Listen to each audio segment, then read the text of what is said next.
নমস্কার বন্ধুগণ, এই যে লোকটা আমার পাশে বসে আছেন ইনি কিন্তু মেন্টাল ডিজিজের লোক, যাকে আমরা মানসিক রোগ বলি।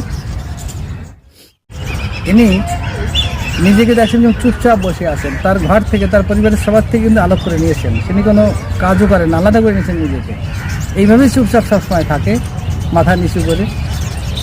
আর এটা যে কারণ বা এটা হলে নিজের যে চিন্তাভাবনা, তার অনুভূতি, তার যে আচার ব্যবহার, সেগুলো কিন্তু পরিবর্তন হয়ে যায়।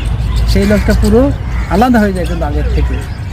আর এর বিভিন্ন রকম কারণ থাকে, সেটা হচ্ছে মানসিক চাপের থেকে অনেক সময় হয়, বা সংসার জীবনে চলতে গেলে অনেক বিপদ আপদ আসে, সেই সবগুলো যে প্রেশারটা হয় তার মধ্যে, সেইগুলো থেকেই কিন্তু এরগুলো সৃষ্টি হয়। এছাড়া জেনেটিক কারণগুলো থাকে। আর এটা হলে সত্যিকারে সে নিজেকে সমাজ থেকে, বন্ধুবান্ধব থেকে অনেক দূরে চলে যায়, কখনো চুপচাপ থাকে, কখনো বেশি কথা বলে, বা তার আচার ব্যবহারে অনেক পরিবর্তন হয়ে যায়।